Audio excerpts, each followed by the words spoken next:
हमारा मस्तिष्क हमारे विचारों से, हमारी भावनाओं से चलता है।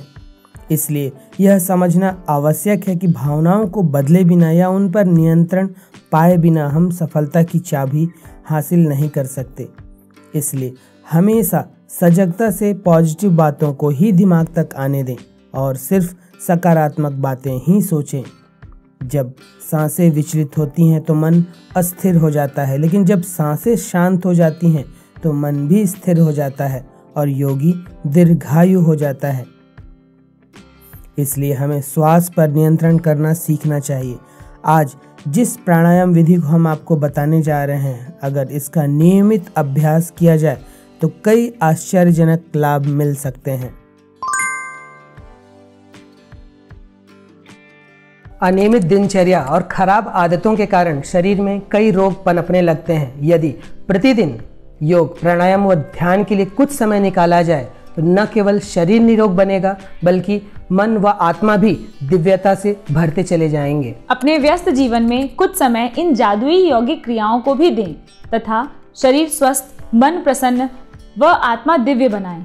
जब भी आप इन यौगिक क्रियाओं का अभ्यास करें तो विशेष ध्यान दें। प्रसन्न चित्त अवस्था के साथ सभी तनावों को भूलकर वर्तमान में रहकर इन यौगिक क्रियाओं का अभ्यास करें, जिससे आपको लाभ दुगना मिलेगा। प्रतिदिन की नियमित यौगिक अभ्यास आपकी भागती हुई जिंदगी में एक नया आनंद ला सकती है। और सबसे जरूरी बात यह है कि नियमितता। जब भी आप कोई छोटे से छोटा या बड़े से बड़ा कार्य नियमित होकर करते हैं तब असंभव कार्य को भी आप संभव बना सकते हैं। तो नियमितता के साथ इन यौगिक क्रियाओं का अभ्यास करें और खूब लाभ लें। तो सही ढंग से यौगिक क्रियाओं का अभ्यास करिए और अपना ही सहयोग अपने आप को उत्कृष्ट मानव बनाने में करिए। तो चलिए आज की यौगिक अभ्यास आरंभ करते हैं। आज हम आपको केवली प्राणायाम ध्यान करने की विधि, इसके लाभ व इसे करने में बरती जाने वाली सावधानियों के बारे में बताने जा रहे हैं। केवली प्राणायाम करने के लिए किसी भी आसन में व्यवस्थित हो जाइए। हम आपको यहाँ पर पद्मासन लगाकर बताने जा रहे हैं। अब कमर सीधी करते हुए आंखों को बंद कर लें। 10 बार लंबी गहरी श्वास लें और छोड़ें। पूरे उमंग व उत्साह के साथ लंबी और गहरी सांस लें और छोड़ें।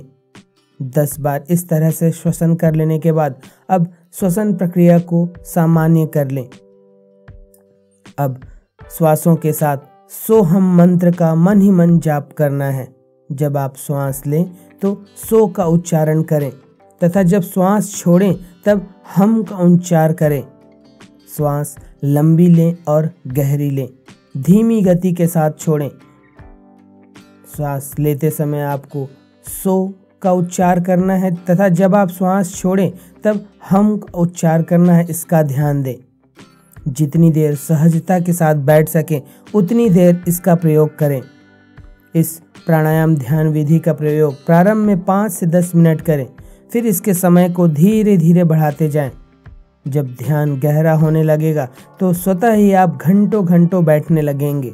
जिन लोगों को ध्यान लगाना आता है वे आज्ञा चक्र पर अपना ध्यान लगाएं तथा जिन लोगों को ध्यान लगाना नहीं आता वे आती जाती श्वास पर अपना ध्यान केंद्रित करें। केवली प्राणायाम करने के लिए किसी भी आसन में व्यवस्थित हुआ जा सकता है, फिर वह सिद्धासन, पद्मासन, अर्ध पद्मासन, वज्रासन, स्वस्तिकासन या फिर सुखासन ही क्यों ना हो। शारीरिक रूप से असक्षम लोग जो सुखासन पर भी ना बैठ सकें वे कुर्सी पर कमर सीधी रखते हुए भी इस प्राणायाम का अभ्यास कर सकते हैं। हस्त मुद्रा, ध्यान मुद्रा, ब्रह्मांजलि मुद्रा या ज्ञान मुद्रा पर रहे इसका विशेष ध्यान दें। ध्यान कर लेने के बाद इस तरह से दोनों हथेलियों को रगड़कर हाथ की गर्मी से चेहरे व आंखों का हल्का मसाज करें। फिर अंत में 5 से 10 मिनट का शवासन अवश्य करें।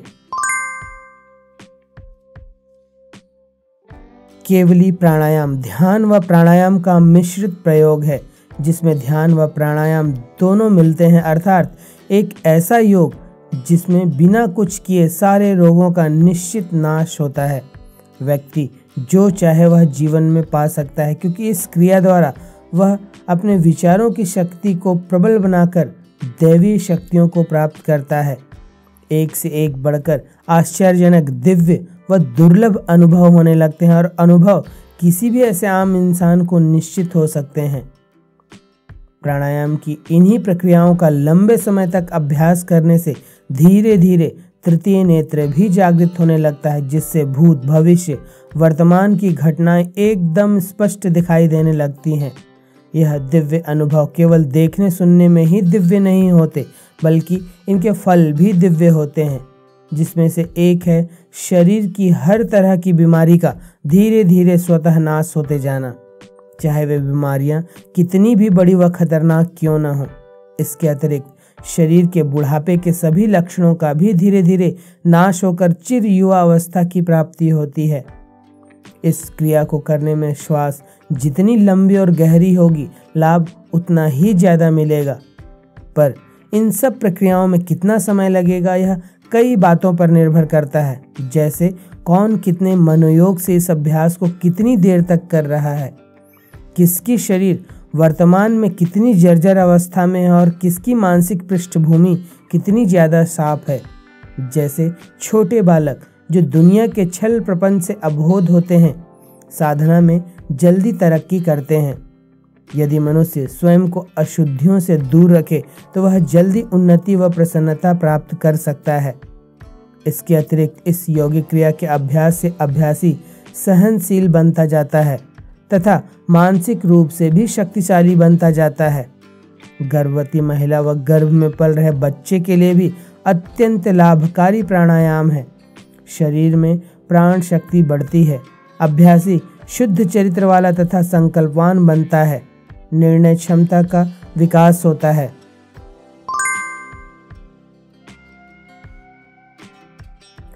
केवली, जिसका अर्थ होता है मुक्ति का अधिकारी या साधु, या एक ऐसा साधु जिसने मोक्ष प्राप्त कर लिया हो।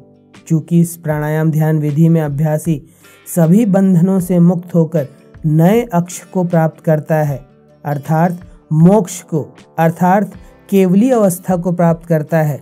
इसलिए इसे केवली ध्यान प्राणायाम कहते हैं, क्योंकि इसमें ध्यान के साथ में प्राणायाम भी किया जा रहा है। यह ध्यान व प्राणायाम का मिश्रित प्रयोग है।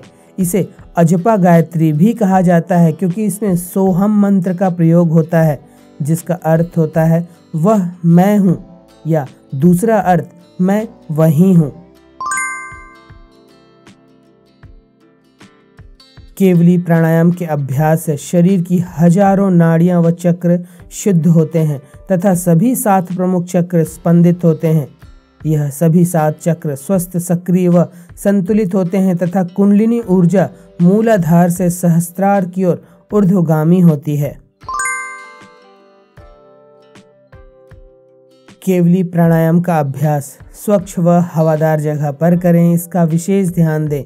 अभ्यास खाली पेट में सूर्योदय के पूर्व या उसके आसपास करना ही लाभदायक होगा। इस अभ्यास को करने के दौरान रीढ़ की हड्डी सीधी रखें, इसका विशेष ध्यान दें। किसी आसन में न बैठ पाएं तो कुर्सी पर या दीवार से टिक कर भी इसका अभ्यास किया जा सकता है। तो यह था केवली प्राणायाम ध्यान करने की विधि, इसके लाभ व इसे करने में बरती जाने वाली सावधानियां।